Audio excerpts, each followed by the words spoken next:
All right. Well, welcome everybody to Med Security's third Maritime Town Hall. My objective with these is to present relevant topics in maritime and also to bring in experts to discuss those topics in a technical, logistical, and yes, sometimes even political consideration. A good maritime phrase is a rising tide raises all boats. And so with this series, I'm hoping to contribute to the maritime community in a meaningful, collaborative way. And a little bit about me for those who don't know me. I'm a retired Coast Guard officer. My career was very heavy in IT and cyber. It's not just a job to me, it's also a hobby and a passion. I'm currently the vice president of Maritime Cybersecurity with Mad Security, and we do a lot of work with the maritime community on cybersecurity, consulting, and technical, as well as security operations. Background educationally is also technical as far as cybersecurity and electrical engineering goes. And with OT systems, I'm finding I'm finally getting to put that electrical engineering degree to use in some degrees. So this webinar is not about how to become compliant with the Coast Guard's job aid or with the Coast Guard's proposed notice for proposed rulemaking. I want to make that very clear up front. So what we're going to cover are the controls that are in this job aid that the Coast Guard published. And we're going to have a deeper discussion about each of those controls because they are very surface level, very high level, pretty much at the CFR level. They don't get too technical. So mostly what I'm going to do is use this job aid as a tool to do a little bit of a deep dive into the topics that are presented by the cyber facility cyber job aid. We're also going to talk about strategies for facility cybersecurity. And again, I want to make clear that I will not be forecasting how the Coast Guard will enforce cybersecurity compliance, nor will I be getting into the notice for proposed rulemaking. That's a topic for the Coast Guard and a topic for another day. And I'm not speaking for the Coast Guard only as a maritime cybersecurity specialist and somebody who's been doing this for several decades now. What I will say is that if you do security right, then compliance generally follows. And if you only focus on compliance and the letter of the law, then frequently you're leaving security out. So what I'm advocating for in all cases is that you focus on security and do so in a way that also makes you compliant. So you have to understand what the standards are and things like that. But we're going to talk a little bit about standards here in a little bit as well. So this is a title page of the Coast Guard's Facility Inspector Job Aid. It's revision 2, and it was promulgated in January of 2023. And for completeness, just wanted to show you exactly what the front page looked like.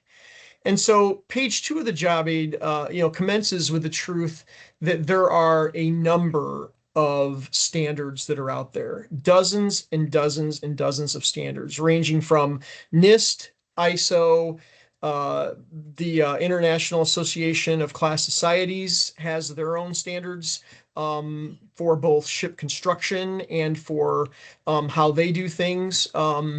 There's BIMCO, there's all kinds of standards that are out there. And so what this document states is that inspectors and facilities owners should be aware of some of those frameworks and take the time to get to familiarize yourself with them and figure out which ones posture you best from a cybersecurity perspective and gain the insights that come from some of those frameworks and being able to be not just cyber secure, but also cyber safe. So cyber safety is also a giant part of cybersecurity, and especially when you're dealing with operational technology systems. This then carries the disclaimer that this is not intended to be regulatory in nature. This job aid is separate and distinct from the forthcoming notice for proposed rulemaking. And this also talks about how there are both OT and IT considerations, and that during the facility security assessment, the facility should address cyber vulnerabilities. So your assessment as your FSA should develop or should provide a list of vulnerabilities that you may have that you would then potentially enter into your Coast Guard Form 6025, and we'll talk about that in a little bit as well. So paragraph 3 then discusses that there's both IT and OT systems, as we talked about. There's process control networks, there's SCADA systems, industrial networks, whatever you call them. Generally speaking, we refer to those a lot of times as operational technology systems under that broad umbrella. Paragraph 4 states that that this is a team sport, right? The FSO at the facility usually takes point on all security issues. But what this also brings into play is that the IT team, the leadership team, area maritime security committees are a great place for getting the totality of how to secure a facility, because you're going to have things like power considerations. Who's talking to the power company? Who's talking to the Coast Guard? Who's talking to any of these organizations that are part of your incident response plan, your business continuity plan? So paragraph 4 is key in that there's no one person responsible for this, for cybersecurity for a facility. Rather, there are many elements that come into play and should be consulted or should be a part of any exercises, any considerations as far as how you secure things, and keeping operations in consideration. So, and then it closes with, by no means should this job aid be used as a regulatory document during the inspection process. So they want to make that very clear that this is just here as a job aid to kind of help frame the different elements and the different controls that you should be considering, and that the Coast Guard will likely also be considering as they go through your facility and helping you to keep your ports and facilities safe. So let's jump into the controls. And so the very first administrative control is, has the facility implemented an internal cybersecurity policy or governance? Well, hopefully you have a facility security plan that has a cyber annex or cyber integrated into it, that has an overarching view of how the facility is going to handle cybersecurity. And that cybersecurity policy should include all of those considerations that are in most standard frameworks: access control, physical security, things like technical security, things like badging, everything else, right? So you have to have an overarching policy, and you'll notice that there's a reference here where they say 33 CFR. And so what the Coast Guard's really done here is they've drawn directly from that to show the linkage for the fact that this does exist already in law, under the Maritime Transportation Security Act, under 33 CFR. These kinds of things tie to those Code of Federal Regulations. So the very first thing is, do you have your cybersecurity policy or governance? And this is a very critical step, probably your most critical step, because this is where you start taking into consideration your business impact analysis. And your business impact analysis should cover things like, what are your systems that you're dealing with? What are they used for? What are your service level agreements? Do you have some systems that you can't take offline because of safety concerns? You don't want to patch something for the sake of confidentiality and integrity if the availability is going to result in something that's significantly worse. So what is your overall governance? Who's responsible is also generally covered in these policies, and everything else. Frequently, you don't get down to the process level here, but this administrative control, you should have a written plan that's approved by one of the leaders in your organization in the C-suite, that has been approved and signed, that can be presented to somebody who's looking to see if if you have a good strategy for cybersecurity. So the next one is, has the facility incorporated cybersecurity into FSAs? So we're pretty mature on the port side as far as the physical security elements, and folks have been doing physical tests for quite some time, testing, make sure that the camera systems, the lighting, the badging systems, and everything else is in place from a physical perspective. But are you also doing the cyber analog of those physical security elements in your assessment? Are you doing vulnerability scans to find any intrusions or any misconfigurations or unpatched systems? Are you actually assessing your cybersecurity? Not only do you have to build it, but you have to assess it. This is where they also talk about your form CG 6025 to address mitigations for any cybersecurity vulnerabilities.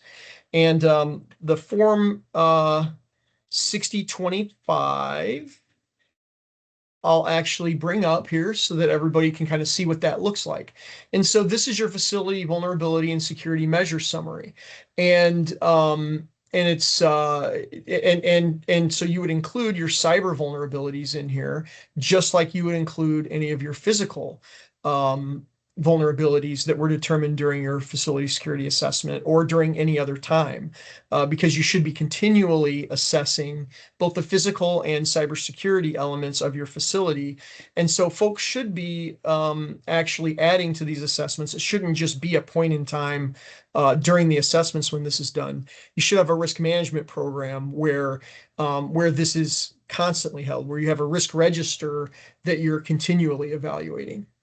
So hopefully that helps with what 6025 is, because I know a lot of folks see that and they haven't ever seen one. So the next control is, does the FSP incorporate cybersecurity and facility security administration? This is good, gets back to that team sport. Are your IT and cyber personnel working with your FSO? The new requirements have that you have to have a CISO, a cybersecurity officer, for the organization. And does that CISO work with the FSO? Those folks should be locked at the hip, because physical and cybersecurity are inextricably linked, and you can get physical manifestations of cybersecurity actions. And so if you have physical vulnerabilities and cyber vulnerabilities, sometimes they need to be considered collectively and not in a vacuum. The next sub-bullet is talking about security audits, annual security audits.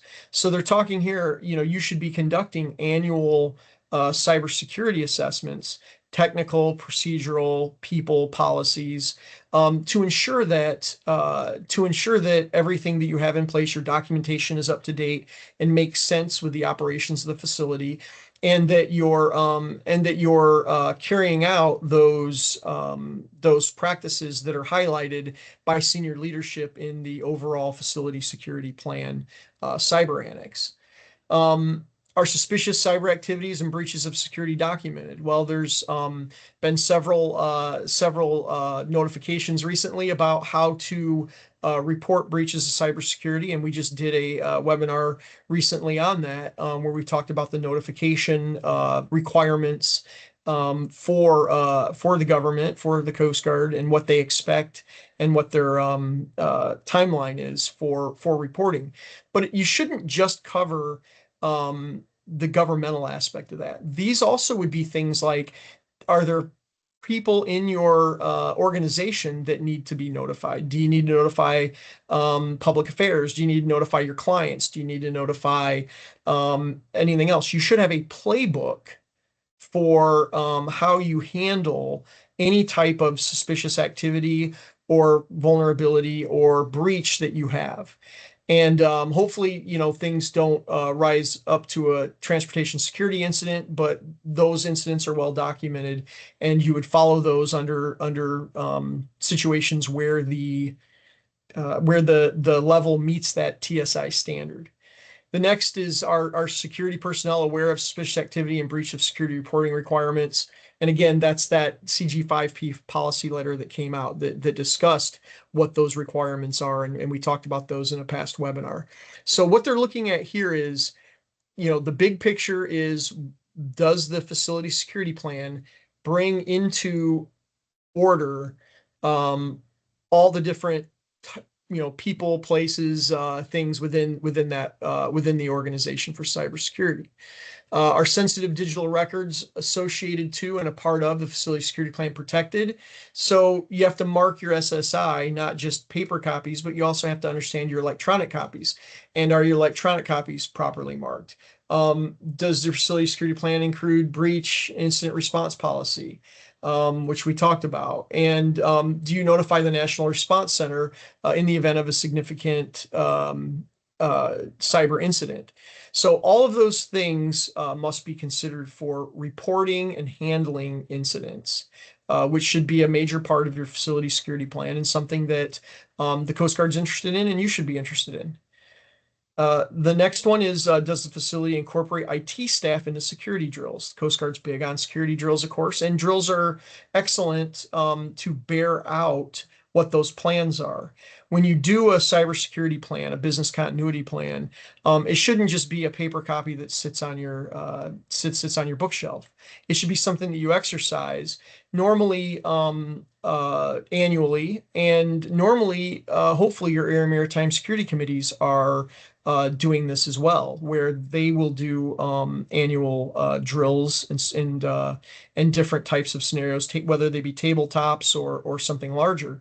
But the IT staff does need to be involved with these, and I would go a step further and say, not just the IT staff, but also your vendor management staff, your public relations staff, anything else that might be a part of or a dependency for you for resolving a cybersecurity incident and keeping your port facility running is critical to incorporate IT staff as well as everybody else. But this, of course, specifies IT staff for good reason, because a lot of these ports are separate from where the corporate headquarters are and where the IT staff may reside. So there has to be good interaction between that corporate IT staff and the facility itself on the ground. So all those folks need to be included. The next control is, does the facility require cybersecurity training awareness for personnel access into information systems? So this one is especially important because the number one attack venue for nefarious actors is phishing. It's kind of always been that way, and I don't see that changing anytime soon. And even the more nation state level activity that we see, Volt Typhoon, Salt Typhoon, etc. Almost everything starts with a phishing email these days, and as it has normally been. So if these phishing emails are making it through, the next line of defense are your people and making sure that they're not clicking on something they shouldn't. So are they taking annual computer-based training? And training is a big thing, and I would take that a step further and say, are you doing phishing campaigns using some type of tool for whether it be KnowBe4 or something similar, where you can regularly test your personnel to make sure that they're on their toes.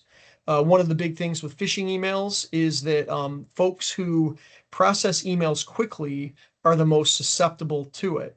And being able to sometimes tailor those phishing campaigns around your corporate business can really raise the level of awareness of your personnel and minimize your vulnerability to phishing. And in fact, another element that really would feed into this would be if you have a phishing tool, anti-phishing tool, where folks can report a phishing email, and then that way your IT staff can go and delete that and block that from getting through to other users. Because if you get a phishing email and you just delete it, then the person next to you might not do that. So the awareness goes beyond just personal awareness and accountability to the organization for making sure that you're keeping the environment protected, and making sure that your IT staff is aware that, hey, this phishing email came to me.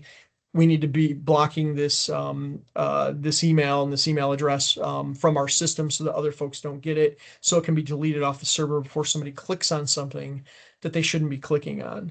So training and awareness is something where you can use online resources for free. CISA, DHS CISA has an abundance of material that you can provide for monthly training for your folks. And so you don't have to pay a lot of money for this. It's something that you can do quite easily and simply and implement within your facility and your organization to keep them safe from phishing attacks and to be a hard target. The next one now we're getting into physical and technical controls. So does the facility practice access control measures on information systems? And so the very first one is incredibly important. Does the facility have an inventory of hardware, software assets used throughout the MITSA regulated footprint of the facility? The CIS 18, which is the Center for Internet Security, is the very first two controls are, do you know what's on your network, and do you know what software is in your inventory? And really, if you don't know those two things, you need to stop and get those in place, because the other 16 controls of CIS 18 don't really matter. Because if you don't know what is on your network and should be on your network, then how can you possibly defend it against things that shouldn't be on there, because you won't be able to recognize that they're on there or they shouldn't be on there. So having a hardware software inventory is absolutely pivotal. Where this also comes into play is your operational technology systems. And what we've seen is that these OT systems, frequently, you wouldn't even think that they have any kind of cyber nexus. You wouldn't think that a pump might have Bluetooth connectivity, but a lot of times nowadays, things like pumps, things like different types of OT systems have some type of Bluetooth, some types of Wi-Fi access to make them networkable, discoverable, and monitored. And so you have to know what is in your facility, so that you can adequately protect it. That frequently would include understanding what versions of software are on some of those. If you have OT systems, they don't do Patch Tuesdays for OT systems. So having an inventory and keeping that is really critical. On your IT network, you can use automated scans to keep and maintain that inventory. For OT systems that might be separated, it becomes a little bit more challenging. You may have to physically go around and make sure that that those systems are where they should be, and that there aren't any additional types of things connected to them that shouldn't be. Because if they're not connected, then physical security becomes a big part of this equation. The next one, does the facility restrict access to SSI and operational technology? Making a smaller attack surface is critical to securing your environment. You can't secure everything, so, to the same level, or you shouldn't. So SSI and other operational technology systems that are important to your operations should be protected at a level commensurate with their sensitivity and the importance of their availability. So when you look at SSI when it comes in, there should be a something role based, where not only is it need to know, it's also having that clearance. So you have to have both. But SSI should be protected at a level a little bit higher than normal public information, obviously. Does the facility remove network access for former employees? This is a big one that we find when we go out to places. Not only do we find that folks frequently don't properly offboard their former employees, we also see a lot of scope creep. Let's say that somebody is in a position, they get promoted to another position, or they move to another lateral position.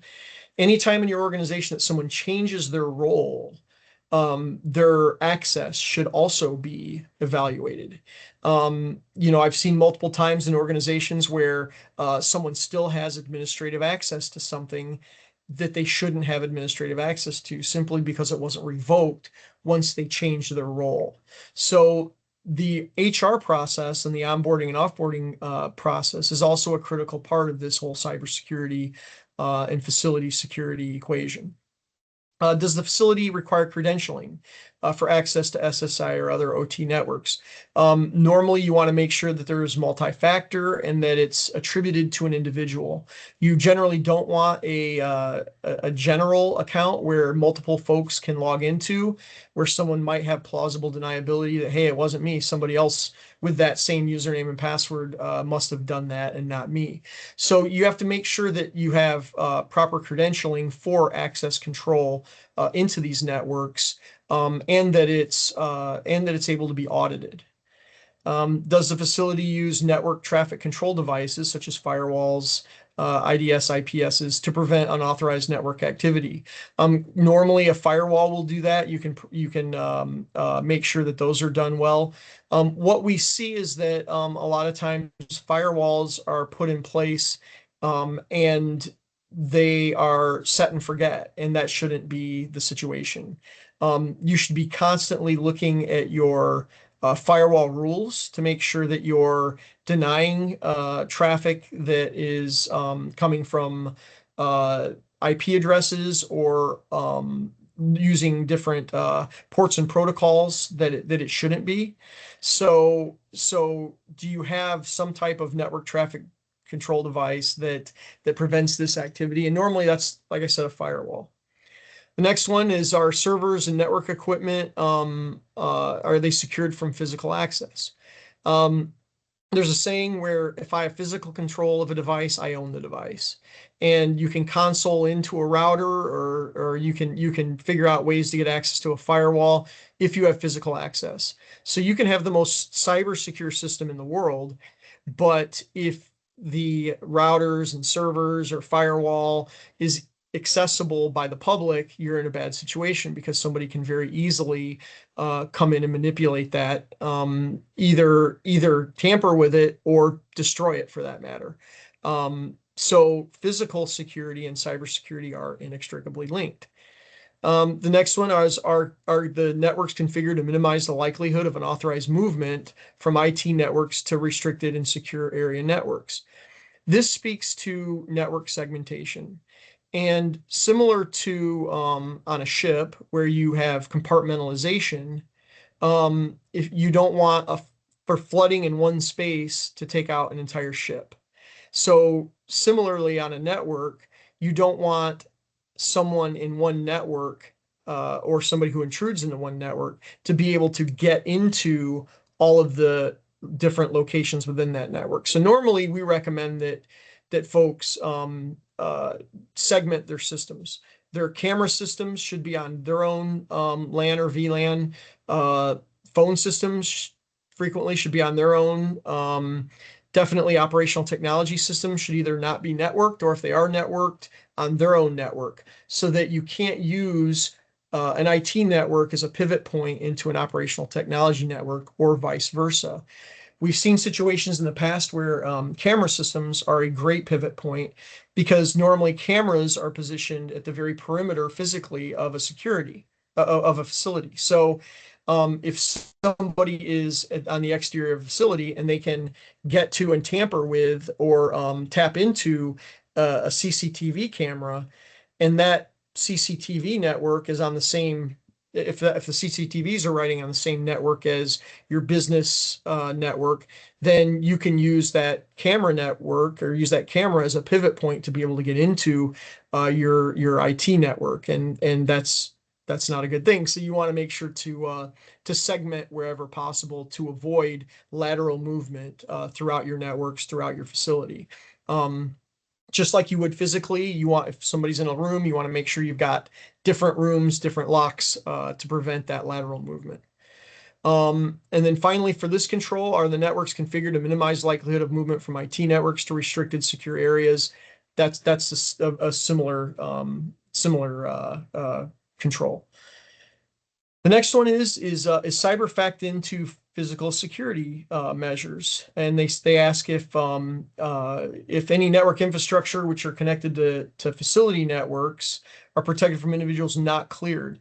And again, this comes into place where you're in a facility, it's busy. You might have personnel who are on ships who are foreign nationals, who are tied up at your pier, that are walking through the facility, through the shipyard, through whatever the case might be. You want to make sure that that you're factoring in the personnel who are on that facility and their movements, and make sure that you're monitoring those, and that anything physically from a network infrastructure perspective isn't available for those folks physically to access. Our devices and networks that contain SSI, labeled restricted area or secure area. Obviously, you want for those areas to not only be locked, but also to be marked, so that somebody can't act like they didn't know that they were someplace they shouldn't be. So you should have those markings on there to inform everybody that they're in a place where, if they don't have access and need to know, that they shouldn't be there. That's pretty straightforward. Next control has the facility incorporated cybersecurity capabilities and measures for monitoring. So this is a big one, because they say, does a facility monitor networks to process, control, or traditional business networks containing SSI? So from a monitoring perspective, this is incredibly high level. So the questions you should be asking, are you doing monitoring? Are you doing 24/7, if that's a good idea, or if that's required, or if the data that you're processing is sensitive.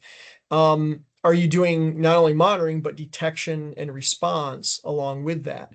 What this doesn't mean is, are you monitoring whether it's up or down using what's up gold? This is, are you monitoring? Are you processing logs in most cases? Are you aware of what's going on in your network? And the best way to do this is by using some type of XDR or SIM tool where you are able to take in logs of every activity that's going on the network, correlating them, aggregating them, and figuring out, hey, normal looks like this. This event that happened over here is abnormal. We need to investigate it. So monitoring isn't just monitoring for up or down. It is security operations. It's making sure that you're taking a look at what's going on in your network and looking for intricacies in some places. From a threat perspective, there's kind of several extremes to the way that nefarious actors operate. Ransomware is what I consider kind of a smash and grab, even though it can be sophisticated and even though they can wait a while.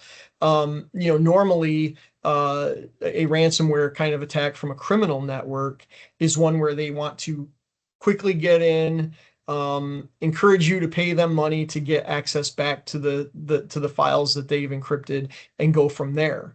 Conversely, an advanced persistent threat, things like we're seeing with Volt Typhoon, Salt Typhoon, are situations where they're having dwell times of up to 5 years, where someone's in your network for 5 years, which tells me that those organizations probably aren't doing a good job of monitoring and logging and looking at their logs. Because if you understood and had a really good understanding of what your network is supposed to look like, then you can catch those nuances over time of a more sophisticated and patient threat actor. So this monitoring is only one small part of this, but it's a huge part of cybersecurity in general, as far as not just protecting access, but also knowing what's going on in your network and doing threat hunting and patrolling. The next one is, does the facility incorporate hardware and software into equipment maintenance? So are things regularly patched or maintained? And so patch management is, of course, a huge part of cybersecurity. And what's interesting is that nefarious actors, even very, very sophisticated ones, don't use 0 days to get into systems. Usually you can find an unpatched system or a system that's not adequately upgraded or updated, and or is out of support for their for cybersecurity patches. So if you look on your system and you notice that you've got Windows XP or Windows 2000 Server, those aren't defensible. And so are you looking at all of your equipment, and this goes along with your inventory, and making sure that what you have is defensible? Because you can have all these other controls into place, but if you have an unpatched system that's susceptible to a known vulnerability, there's a lot of actors out there that know exactly how to exploit those known vulnerabilities with very little cybersecurity expertise. So you have to do what's called chasing the patch rabbit, and continually update and upgrade your equipment to make your infrastructure defensible. The next one, does your facility consider cyber in their policy for interfacing with vessels and segmented networks? And again, this is where port facilities are complicated. You have multimodal. You have trains coming in. You've got trucks coming in. You've got ships pulling in. Is there a Wi-Fi network that the ships connect to? Are the ships that are coming and visiting in your facility connecting to some type of internet connection? If they're not, I can guarantee you that some of the sailors will try to get more internet, because that's what sailors do. So what you have to do is make sure that you understand on your facility, if you have a Wi-Fi network, is it well protected from these folks that are visiting? And if you have some type of interface with a vessel or with trucks, or any kind of terminal operating system kind of process, you have to make sure that you take those interfaces into consideration very seriously. And what that becomes is kind of a third party management. And Target got into a lot of trouble back in 2014 where a HVAC vendor was compromised, and because the HVAC vendor had access and credentials into Target's point of sale systems, an actor was able to pivot from the HVAC contractor into Target's point of sale system. And so this is no different from when vessels come in, or anything else that you might connect to. So not only do you have to take these vessels into account, or trains and everything else, but you also have to look at your third party types of organizations that might have access into your systems. And this is where even contracts needs to be a part of this. When your contracting shop is contracting out to folks, if there's some type of IT system that needs to be accessed by that third party, that needs to be factored into your cybersecurity posture, and you have to have a good understanding of that. And the very last thing is, does the facility discuss the discovery and reporting of suspicious activities and breaches of security? And again, this comes back to making sure that you know what your notification process is, which is a kind of a culmination of security awareness. Do all the workers in your facility take security seriously? Do they understand the implications and consequences? Do they know what the reporting path is for reporting anything that might look suspicious, or from a breach perspective? Physical security is far more easy to ferret out. But because there's a cyber nexus, that's important. But also any users on your networks who might notice something that's strange. DHS has their, if you see something, say something. That's a good, effective way of delivering the message to the folks within your facility. Are they making the facility a hard target? Because frequently, a user should be aware that, hey, something's wrong here. This is working slower or differently than it normally works. How do I report that? And this is the very last page of the facility job aid, which just talks about the terms and resources. And so with that, I have completed a quick but hopefully in-depth and helpful run through of the job aid and some of the secondary and tertiary considerations that you need to account for, that this job aid addresses. And the Coast Guard's doing a good job of continuing to put meat on the bone as far as this goes. But the job aid is something that a lot of folks are interested in. They've already had exposure to, and needs to be addressed by the facility inspectors that are in the field. So with that, I'll go ahead and take any questions that you all have. It looks like, okay, yep, I've got one. As far as OT systems go, okay, so the question is, as far as OT system monitoring goes, what are some special considerations that you should have for OT systems? And I think that you almost need to have an evaluation of every control system within your facility and evaluate it independently. And the reason is that each manufacturer has their own way of protecting, updating, upgrading software for those systems. And each one has different ways that you can access it. Some of them don't have two-factor authentication, many don't. Some of them might have a remote connection, which should be scrutinized greatly. But definitely OT systems, when we go to places, things like cranes, we do a particular crane evaluation. Or if there's some type of propulsion system, we look at the propulsion system within the context of that. Or if you've got pumps and valves, how are those done? Because you'll have everything from things that if you use Purdue's industrial control system model, there's different levels of sophistication for these OT systems. They're becoming more and more networked. So we're seeing things push up that Purdue model, which was designed in the 90s and is still interestingly relevant today. But yeah, hopefully that answers the question on that.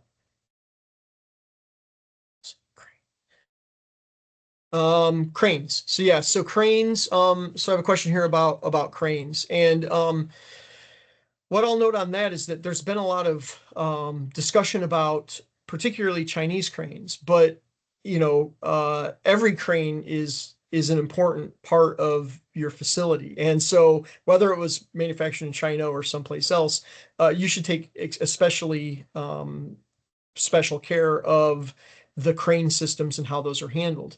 You should make sure that those aren't networked, that those aren't manipulated, and if they are monitored, then you really need to make sure that those are locked down, because one of the things is that frequently what we've seen is that folks who uh, manufacture those cranes will also have a crew that will install them, and those might be foreign based.